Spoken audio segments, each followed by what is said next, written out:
Compound, ये एक compound है, can be prepared by the reaction of,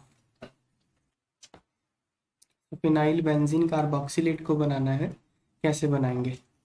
तो देखो ये रिएक्शन है एसिटाइलेशन रिएक्शन ऑफ अल्कोहल्स में, ये पढ़ा होगा हम लोगों ने। तो इसमें क्या होता है, ये SN2TH रिएक्शन है असल में। फिनॉल रिएक्ट करेगा ये बेंजोइल क्लोराइड के साथ। तो पहला स्टेप क्या होगा, यहाँ पे ऐसे अटैक मार देगा, ये क्या बन जाएगा, इसको मैं पीएच लिख रहा हूँ रिंग को, पीएच, और ये इलेक्ट्रॉन ऊपर शिफ्ट हो जाएंगे, O minus Cl OH pH, यहाँ आ गया पॉजिटिव चार्ज। ठीक है, फिर क्या होगा, ये इलेक्ट्रॉन वापस आ जाएंगे और यहाँ से Cl माइनस बाहर हो जाएगा और यहाँ से ऑक्सीजन H प्लस से इलेक्ट्रॉन खींच लेगा। तो क्या बन गया, pH C double bond O pH HCl बाहर हो गया, ये कंपाउंड बन गया। This is called SN2TH reaction. ये है tetrahedral, this carbon is tetrahedral carbon. तो ये एक इंटरमीडिएट है इसका, इस रिएक्शन का, this is in this intermediate is tetrahedral, इसे इसको बोलते हैं SN2TH रिएक्शन। SN2 क्यों बोला, क्योंकि न्यूक्लियोफिलिक सब्स्टिट्यूशन हुई है। देखो इसमें हुआ क्या, Cl गया और ये ग्रुप आ गया, तो Cl माइनस गया और फिनॉक्साइड ग्रुप आ गया, तो एक न्यूक्लियोफाइल गया दूसरा न्यूक्लियोफाइल आया, तो न्यूक्लियोफिलिक सब्स्टिट्यूशन हुई है। तो क्या बनेगा, इसका आंसर क्या होगा, ये phenol and benzoyl chloride in presence of pyridine, ये आंसर है। पिरिडीन इसलिए लेते हैं ताकि HCl को फिनिश कर सके, पिरिडीन और HCl रिएक्ट करके तो रिएक्शन फॉरवर्ड चली जाती है। तो second is the correct answer. Next, अब ये रिएक्शंस देखो कन्वर्जन्स है, अगर आपको सारे रिएक्शंस याद होंगे तभी कर पाओगे इन क्वेश्चंस को। पहला क्या है, एल्डिहाइड को रिएक्ट करवाया ग्रिग्नार्डिन के साथ और उसका हाइड्रोलिसिस कर दिया गया है। तो इसका हम रिएक्शन देखते हैं कैसे, यहाँ की दिया ही हुआ है, देखो this is acetaldehyde, common name इसका एसिटाल्डिहाइड है। यहाँ पार्शियल पॉजिटिव चार्ज होता है, यहाँ पार्शियल नेगेटिव। ये ग्रिग्नार्डिन के साथ कैसे रिएक्ट करते हैं, न्यूक्लियोफिलिक एडिशन रिएक्शन। ग्रिग्नार्डिन किसका सोर्स है, CH3 माइनस का सोर्स है, तो CH3 माइनस यहाँ पॉजिटिव की तरफ अट्रैक्ट होगा, यहाँ अटैक मारेगा ऐसे और ये इलेक्ट्रॉन ऊपर शिफ्ट होगा, ये बन गया। क्योंकि ऑक्सीजन पे नेगेटिव चार्ज आ गया तो ये MgBr पॉजिटिव ऑक्सीजन के साथ चला जाएगा। ठीक है, इसके बाद इसका कर लो हाइड्रोलिसिस। अब यहाँ नेगेटिव चार्ज है, यहाँ पॉजिटिव चार्ज है, तो हाइड्रोलिसिस में क्या होता है, H पॉजिटिव और H नेगेटिव अटैच होते हैं। तो H पॉजिटिव कहाँ जाएगा, जहाँ नेगेटिव चार्ज है, H पॉजिटिव हाँ जहाँ नेगेटिव चार्ज है, OH नेगेटिव जहाँ पॉजिटिव चार्ज है, तो ये बन गया, दिस इज अल्कोहल। तो ये A बन गया, this is A। Grignard reason के साथ रिएक्ट कराते हो जब आप एल्डिहाइड को और फिर उसका हाइड्रोलिसिस करते हो तो अल्कोहल बन जाता है। उसके बाद आपने उसको H2SO4 के साथ हीट कर दिया, ये तो एलिमिनेशन रिएक्शन होगी ना,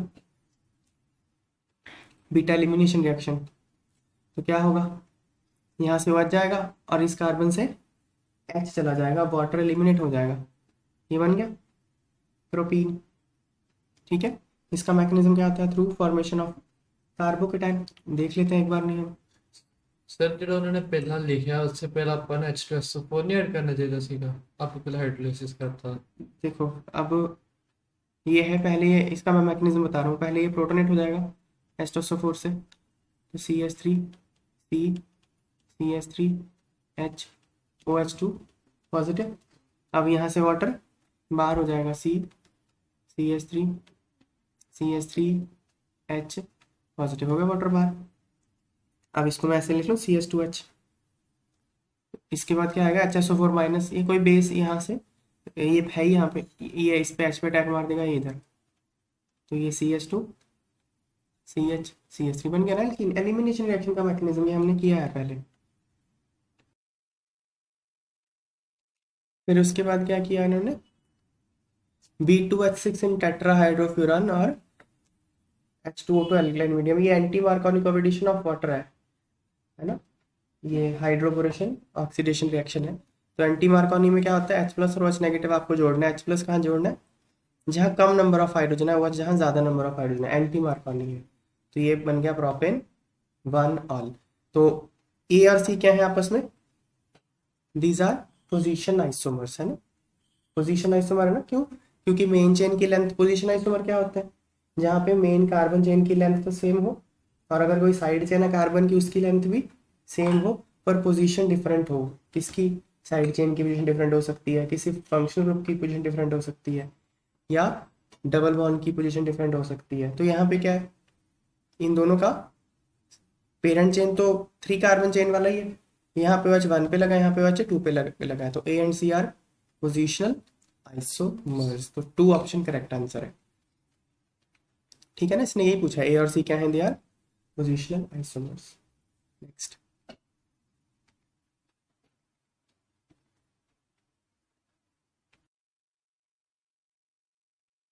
which of the following reactions number of carbon atoms can be increased in the chain, तो इनमें से किन में हम कार्बन की संख्या बढ़ा सकते हैं, आंसर है 1 और 3। कैसे, देखो ग्रिग्नार्ड रीजन के साथ रिएक्शन जब आप करते हो तो क्या होता है, इनका एक एक रिएक्शन हम देखते हैं पहले।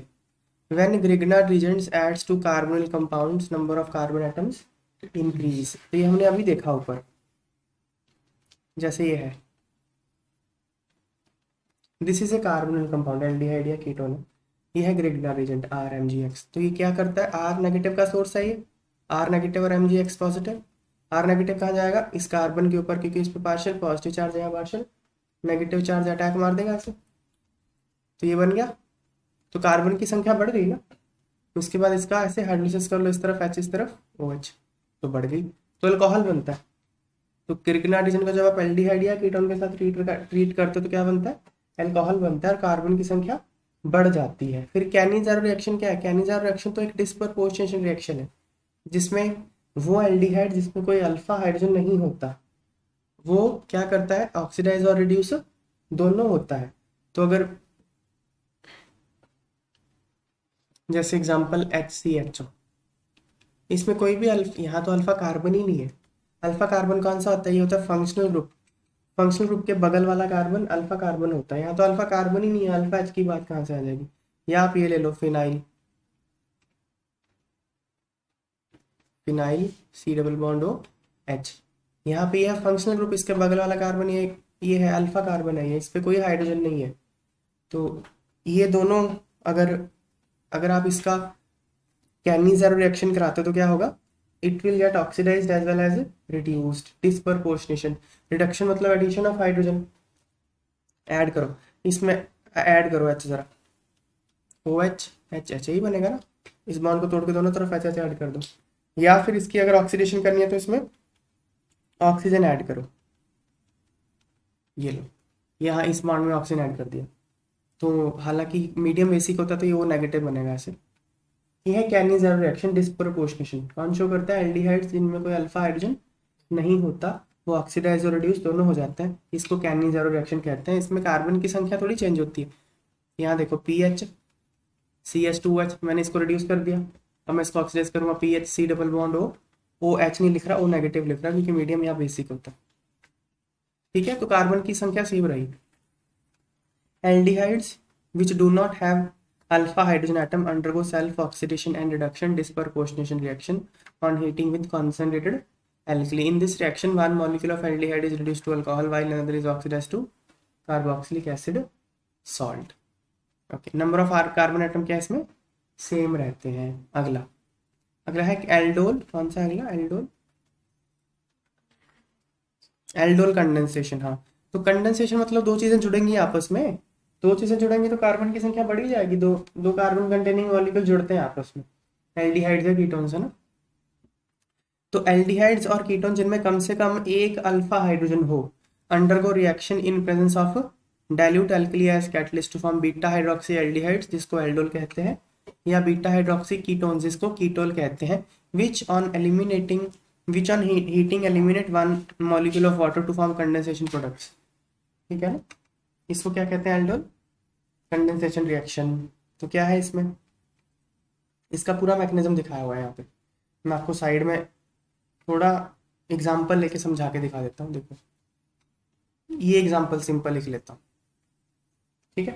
तो ये कौन सा एस्टेल्डिहाइड है, तो इसमें एक बात ध्यान रखना, अगर आपको सिर्फ एल्डोल रिएक्शन करवानी है तो कम से कम एक अल्फा एच चाहिए, अगर एल्डोल कंडेंसेशन करवानी है तो कम से कम 2 अल्फा एच आपको चाहिए। तो देखो यहाँ पे तो 3 अल्फा एच है ना, 3 अल्फा एच है यहाँ पे। एक काम करता हूँ मैं, ये एग्जाम्पल रखता हूँ जिसमें 2 है। लो इसमें तो 2 अल्फा एच ही है ना, ये देखो 2 अल्फा एच है। अगर मैं इसको ऐसे इसके साथ रिएक्ट कराऊंगा ना, CH3 CH2 C double bond, पहले आपको प्रोडक्ट बनाना आना चाहिए। ये जो अल्फा पोजीशन पे 2 एच है, इनको और इसको कंडेंस करा दो ऐसे,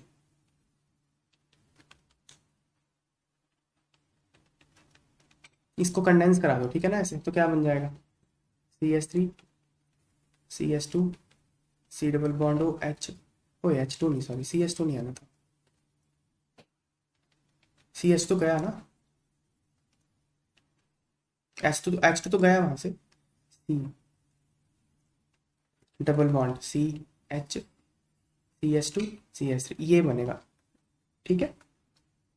यहाँ से वाटर यहाँ पे एलिमिनेट हो गया, C डबल बॉन्ड C बन गया। ये एंडोल कंडेंसेशन प्रोडक्ट है, इसका मैकेनिज्म समझो क्या है। अब पहले क्या होगा, सर अब प्लस दोनों प्लस की थे कि वैसे? हाँ ऐड किए हैं दोनों।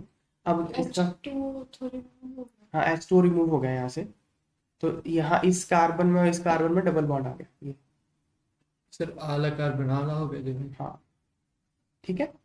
तो अब देखते, मैं दोबारा बताता हूँ, CH3 CH2 C double bond O H, ये अनदर मॉलिक्यूल के साथ रिएक्ट करेगा, C double bond O H CH2 CH3, यहाँ से आप वाटर एलिमिनेट कर दो और इन दोनों में डबल बॉन्ड डाल दो, यही बनेगा ना।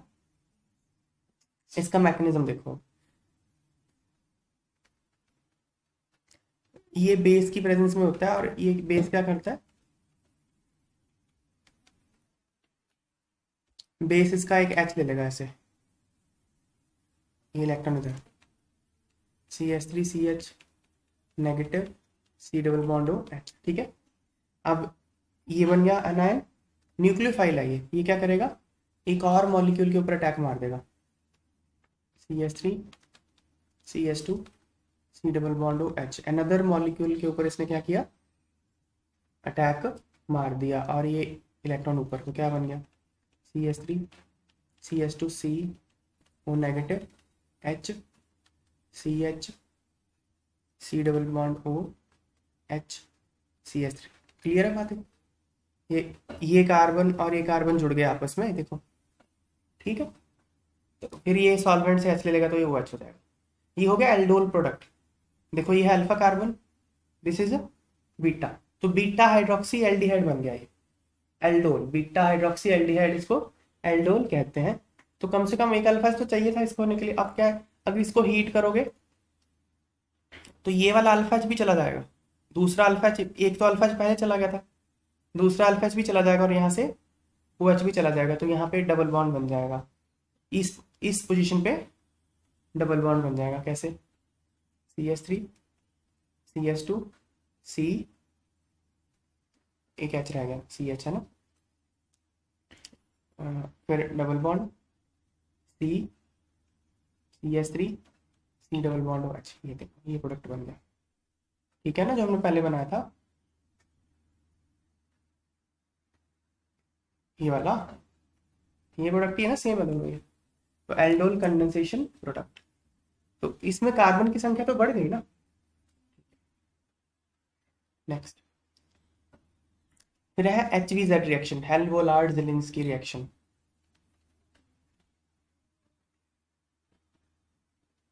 हेल्वोलार्ड ज़िलिंस्की रिएक्शन क्या होता है, कार्बोक्सिलिक एसिड जिनमें कम से कम एक अल्फा हाइड्रोजन तो हो, ये है कार्बोक्सिलिक एसिड, ये है अल्फा कार्बन, उस अल्फा कार्बन में कम से कम एक हाइड्रोजन होना चाहिए।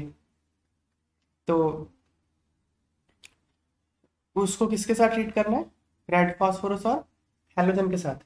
रेड फास्फोरस और Cl2 या Br2 होता है, यहाँ पे Br2 एक्सेस में लेना पड़ता है आपको, ठीक है। उसके बाद करो उसका हाइड्रोलिसिस, तो क्या होता है, अल्फा पोजीशन पे हेलोजन लग जाता है, अल्फा पोजीशन पे क्या लग गया, हेलोजन लग गया, तो इस रिएक्शन को क्या बोलते हैं, हेल्वोलार्ड ज़िलिंस्की रिएक्शन। इसमें कार्बन की संख्या सेम रहती है, तो ऑप्शन 1 और 3 इसके आंसर्स हैं। नेक्स्ट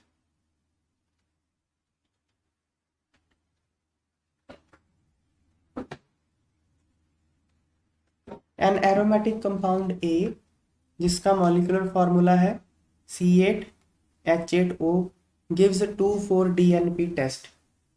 तो देखो, जब भी आपको इस तरह के स्ट्रक्चर रिलेटेड क्वेश्चंस आते हैं ना, आप सबसे पहले क्या करोगे, आप सबसे पहले डिग्री ऑफ अनसैचुरेशन निकालोगे, क्योंकि आपको इनकी स्ट्रक्चर गैस करनी होती है। तो डिग्री ऑफ अनसैचुरेशन से स्ट्रक्चर गैस करने में बहुत हेल्प मिलती है। तो सबसे पहले इसका डिग्री ऑफ अनसैचुरेशन निकालो। उसका फॉर्मूला होता है ये C+1 -H + X - N/2।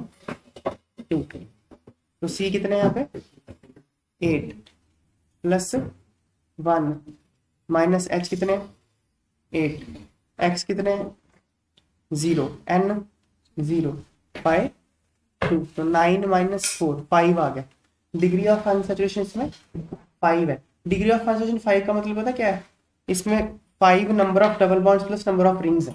तो एक रिंग की वजह से डिग्री ऑफ अनसैचुरेशन 1 आती है और एक डबल बॉन्ड की वजह से 1 आती है। तो इसमें मतलब number of rings plus number of double bonds दोनों को मिला के 5 है।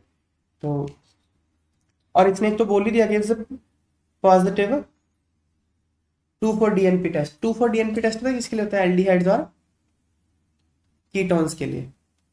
एल्डिहाइड्स और कीटोन्स के लिए साइड में देख लेते हैं कि ये क्या है 2,4-DNP टेस्ट।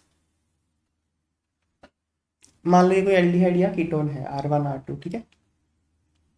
इसको रिएक्ट करना होता है 2-फिनाइल हाइड्राजोन के साथ, 2-फिनाइल हाइड्राजीन के साथ। This is hydrazine. NH2 को कहते हैं हाइड्राजीन। और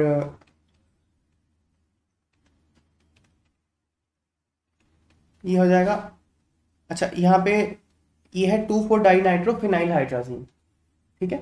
तो ये क्या करेगा, ऐसे रिएक्शन करता है, वाटर बाहर हो जाता है।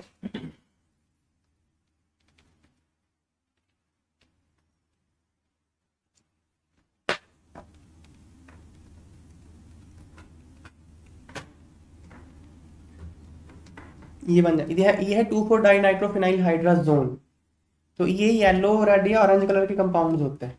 तो अगर आपको येलो, रेड या ऑरेंज कलरेशन दिखे ये 2,4-डाइनाइट्रोफिनाइल हाइड्राजन डालने के बाद, तो समझ जाते हो कि एल्डिहाइड या कीटोन था। This is 2,4-DNP test. तो अगर ये 2,4-DNP टेस्ट दे रहा है, इसका मतलब ये या तो एल्डिहाइड है या कीटोन है। चलो एक बात पता चल गई। It gives a yellow precipitate of compound B on treating with iodine and sodium hydroxide solution। ये आयोडोफॉर्म रिएक्शन है। This is iodoform reaction. फिर से देखते हैं आयोडोफॉर्म रिएक्शन क्या है। आयोडोफॉर्म रिएक्शन पता कौन देता है, जिसके ऐसे हो R C डबल बॉन्ड हो CS3, इस तरह के कंपाउंड। मतलब R की वैल्यू H हो सकती है, R can be H also, या फिर कोई और अल्काइल ग्रुप भी हो सकता है। ऐसा एल्डिहाइड या ऐसा कीटोन जिसके एक तरफ मिथाइल ग्रुप लगा हो, वो आपको आयोडोफॉर्म रिएक्शन देता है। तो क्या होता है आयोडोफॉर्म रिएक्शन, इसमें I2 और NH के साथ आप ट्रीट करते हो, ये पूरा का पूरा टूट जाता है और ये आयोडोफॉर्म में कन्वर्ट हो जाता है, और ये का पूरा कार्बोक्सिलिक एसिड में। तो RCO, OH की जगह O नेगेटिव लिखूंगा क्योंकि बेसिक मीडियम है, और साथ में CHI3 आयोडोफॉर्म बन गया। ये आयोडोफॉर्म टेस्ट है, ये येलो प्रेसिपिटेट होता है। This is A yellow precipitate. तो आयोडोफॉर्म टेस्ट कौन देता है, ऐसे कीटोन या ऐसे एल्डिहाइड जिसके एक तरफ CH3 ग्रुप लगा हो। तो यहाँ पे ये बोल रहा है कि क्या है, यहाँ पे क्या बोल रहा है ये, कि ये देता है ना, ये टेस्ट देता है, मतलब ये मिथाइल एल्डिहाइड या मिथाइल कीटोन है। अगला compound A does not give Tollens test और फेलिंग टेस्ट। टॉलरेंस टेस्ट और फेलिंग टेस्ट में एल्डिहाइड देते हैं, कीटोन नहीं देते। चलो एक बार रिवाइज करते हैं, what is Tollens test, what is Fehling test. इधर चलो देखते हैं फिर से। टॉलरेंस टेस्ट ये हम सारा कर चुके हैं, लेकिन रिवीजन कर रहे हैं। टॉलरेंस टेस्ट क्या होता है, टॉलरेंस रिएजेंट होता है क्या, अमोनिकल सिल्वर नाइट्रेट।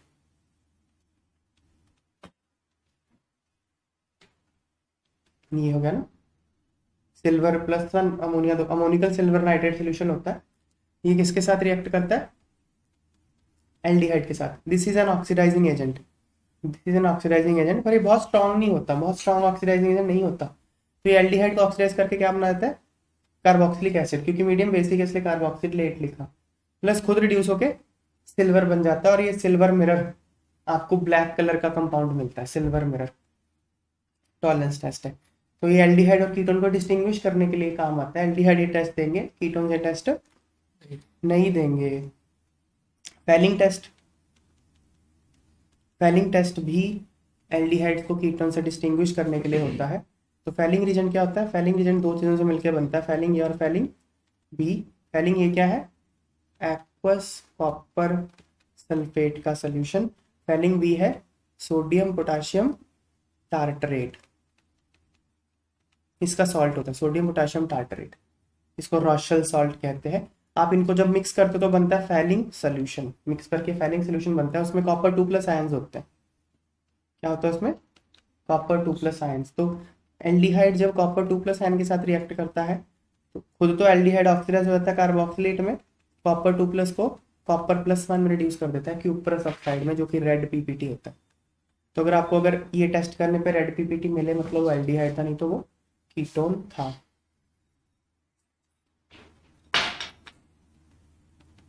तो इसका मतलब ये क्या है, इस कंपाउंड का क्या है? ये टॉलरेंस टेस्ट और फेलिंग टेस्ट नहीं देता, मतलब ये कीटोन है, मतलब ये मिथाइल कीटोन है। ऊपर तो हमको पता चल गया था मिथाइल ग्रुप लगा, this is a methyl ketone. ये तो मुझे पता चल गया कि ये इस तरह का कंपाउंड है, R C double bond O CH3, यही है ना। अब देखो हिंट क्या मिल रहा है मुझे। टोटल कार्बन की संख्या कितनी है? 8। 2 तो यहाँ यूज हो गए। इस R में कितने कार्बन है? 6। और इस R में डिग्री ऑफ अनसैचुरेशन कितनी है? 4, क्योंकि टोटल तो 5 है डिग्री ऑफ अनसैचुरेशन। एक डबल बॉन्ड यहाँ आ गया, इसमें 4 बची। ऐसा कौन सा कंपाउंड है कार्बन का जिसमें 6 कार्बन और 4 डिग्री ऑफ अनसैचुरेशन? बेंजीन है। तो बेंजीन में एक रिंग होगी, 3 डबल बॉन्ड हो गए। तो ये कंपाउंड होने की संभावना बहुत ज्यादा है कि ये यही होगा, ठीक है ना। चलो मुझे लग रहा है कि मेरा ये कंपाउंड है ए। तो अब आगे बढ़ते हैं, ठीक है। On drastic oxidation with potassium permanganate it forms carboxylic acid C with molecular formula this. तो मैं इसकी करके देखूं ड्रास्टिक ऑक्सीडेशन। देखो ये ना KMnO4 के साथ ऑक्सीडेशन क्या होता है, यहाँ पे कोई भी ग्रुप लगाओ, यहाँ पे कोई मर्जी ग्रुप लगा हो, आर कोई भी आर ग्रुप लगा हो, अल्काइल ग्रुप लगाओ, उसको अगर आप KMnO4 के साथ, बस ये आर यहाँ 3 डिग्री होना चाहिए, मतलब ये नहीं होना चाहिए CH3 इस तरह का नहीं होना चाहिए। ऐसे तो आर ये 4 डिग्री हो गया, मतलब अगर यहाँ से हटा दूं तो ये 3 डिग्री रह जाएगा। इस कार्बन के साथ फर्दर आगे 3 अल्काइल ग्रुप नहीं जुड़े होने चाहिए, ठीक है। 3 जुड़े हैं तो नहीं रिएक्शन करेगा, पर अगर 3 नहीं जुड़े ऐसे अल्काइल ग्रुप तो क्या होगा कि KMnO4 के साथ रिएक्शन करने पे यहाँ कोई मर्जी ग्रुप हो वो क्या बन जाएगा? COOH बन जाएगा। तो मैं देखता हूँ, मैं अगर इसकी ऑक्सीडेशन करता हूँ तो क्या बनेगा फिर यहाँ पे? COH बनना चाहिए।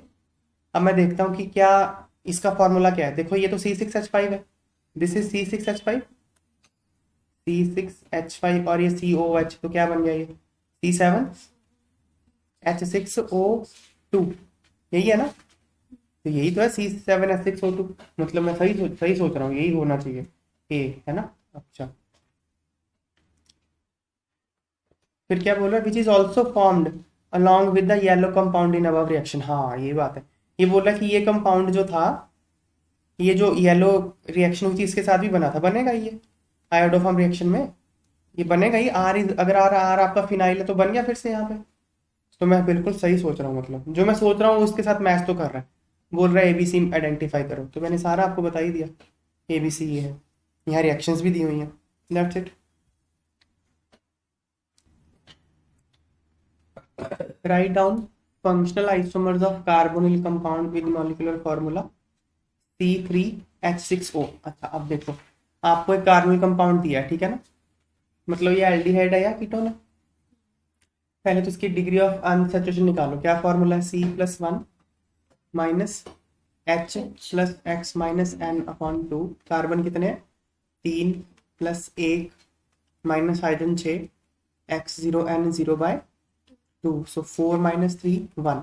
डिग्री ऑफ अनसैचुरेशन 1 है, तो मतलब और एक तो कार्बोनिल कंपाउंड ही है तो वो तो डबल बॉन्ड में आ जाएगी एक डिग्री ऑफ अनसैचुरेशन। तो मतलब बाकी कोई भी डबल बॉन्ड या कोई भी रिंग नहीं है, तो मतलब 3 कार्बन स्ट्रेट चेन में ही लगे हुए हैं। या तो डबल बॉन्ड हो यहाँ जोड़ दो, या डबल बॉन्ड हो यहाँ जोड़ दो, बाकी एच लगा दो, ये है ना। देख लो बन गया C3H6O बन गया। तो ये या तो ये है या दो है, यही है दो, इसके अलावा कोई पॉसिबिलिटी नहीं हो सकती। राइट डाउन फंक्शनल आइसोमर्स, ये दो लिख दिए, ये दो इसके फंक्शनल आइसोमर है क्योंकि एक एल्डिहाइड है एक कीटोन है, दीज आर फंक्शनल आइसोमर्स। अच्छा, explain which isomer will react faster with HCN and Y. इन दोनों में से HCN के साथ फास्ट रिएक्शन कौन करेगा और क्यों? एल्डिहाइड, क्योंकि HCN के साथ रिएक्शन न्यूक्लियोफिलिक एडिशन रिएक्शन है और न्यूक्लियोफिलिक एडिशन रिएक्शन में एल्डिहाइड कीटोन से ज्यादा फास्ट रिएक्ट करते हैं। Explain the mechanism of reaction also, इसका मैकेनिज्म बताओ, बता देते हैं। Will the reaction lead to complete to the, चलो पहले मैकेनिज्म बताते हैं इसका, इधर बता देते हैं। देखो पहले तो मैं आपको बताना चाहूंगा कि एल्डिहाइड क्यों फास्ट रिएक्ट करते हैं। देखो मैं इसको ऐसे लिख रहा हूँ HC2H5, ठीक है, ऐसे लिख लूँ। अब आपने HCN की एडिशन करवानी है, HCN में से Cn माइनस आएगा, Cn माइनस अटैक मारेगा ये पार्शियल पॉजिटिव कार्बन पे, यहाँ पार्शियल नेगेटिव चार्ज है, ठीक है। अब Cn नेगेटिव को अटैक मारना कहाँ आसान है? देखो पहले तो ये बल्की ग्रुप है, this is A bulky group, this is A small group, तो जगह कहाँ है अटैक मारने के लिए ज्यादा? यहाँ पे। स्टेरिक हिंड्रेंस यहाँ पे कम है, पहला कारण। दूसरा कारण पार्शियल पॉजिटिव चार्ज, देखो ये प्लस आई ग्रुप है और ये भी प्लस आई, इलेक्ट्रॉन सप्लाई करता है। यहाँ पे ये प्लस आई ग्रुप है, इलेक्ट्रॉन सप्लाई करता है, तो यहाँ पे दो लोग इसको इलेक्ट्रॉन सप्लाई कर रहे हैं, यहाँ पे एक ही लोग इलेक्ट्रॉन सप्लाई कर रहा है, तो ज्यादा इलेक्ट्रॉन किसने सप्लाई करे? इसने। तो अगर इसने इलेक्ट्रॉन सप्लाई कर दिया तो इसका पॉजिटिव चार्ज थोड़ा सा कम हो जाएगा। अगर इसका पॉजिटिव चार्ज कम हो गया तो Cn माइनस इसकी तरफ कम अट्रैक्ट होगा, इलेक्ट्रॉनिक रीजन, मतलब इसकी इलेक्ट्रोफिलिसिटी कम होगी, तो इस कार्बन की इलेक्ट्रोफिलिसिटी कम होगी। तो दोनों ही कारण, electronic reason as well as steric reason की वजह से एल्डिहाइड न्यूक्लियोफिलिक एडिशन में ज्यादा रिएक्ट होते हैं कीटोन से। तो ये हो गया, इसका मैकेनिज्म तो हो ही गया। आप देखो यहाँ पे अटैक मारेगा ये ऊपर C2H5, CO नेगेटिव, CnH, फिर वो एक H ले लेगा, C2H5, COH, H और Cn, ये प्रोडक्ट बनेगा। हाँ, ऐसा नहीं कि ये रिएक्ट ही नहीं करेगा, ये भी करेगा पर थोड़ा उससे कम रिएक्ट करेगा। तो क्या बनेगा इसमें? CH3, OH, Cn, CH3, चलो ये दो प्रोडक्ट बनेंगे, ये और ये। क्लियर? मैकेनिज्म बता दिया मैंने। चलो अगला क्या है, क्वेश्चन का पार्ट अगला।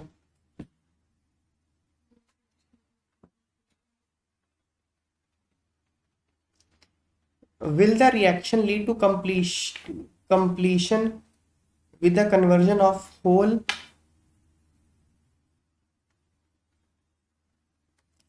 reactant into product at reaction conditions? Okay.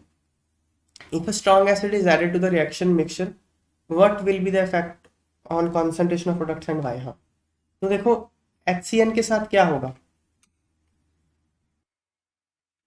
देखो ये रिएक्शन रिवर्सिबल रिएक्शन है, तो कंप्लीशन में तो नहीं जाएगी पूरा, ऐसा तो नहीं कि पूरा का पूरा रिएक्टेंट प्रोडक्ट में कन्वर्ट हो जाएगा।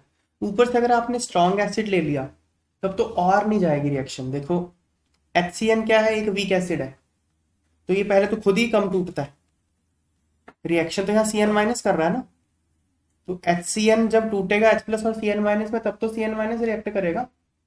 और ये रिएक्शन ना बेसिक मीडियम में, बेसिक कंडीशंस में होती है, क्योंकि बेस क्या करता है? HCN के साथ रिएक्ट कर लेता है, OH माइनस मान लो, तो वाटर और Cn माइनस की जनरेशन में हेल्प करता है बेस, इसलिए रिएक्शन है एसिडिक बेसिक कंडीशंस में होती है। लेकिन अगर आपने एसिड डाल दिया, मान लो HCl डाल दिया, H प्लस और Cl नेगेटिव, तो HCl से H प्लस आएगा और यहाँ से H प्लस आ रहा है, तो कॉमन आयन इफेक्ट हो जाएगा, तो ये इसको डिसोसिएट होने नहीं देगा, ठीक है ना।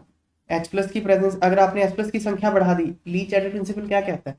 If you increase the concentration of H plus, system will try to decrease the concentration of H plus, तो फिर इसलिए रिएक्शन बैकवर्ड चली जाएगी, तो Cn की संख्या और कम हो जाएगी, तो फिर रिएक्शन और स्लो हो जाएगी। स्ट्रॉन्ग एसिड की प्रेजेंस में ये और स्लो हो जाएगी, ठीक है।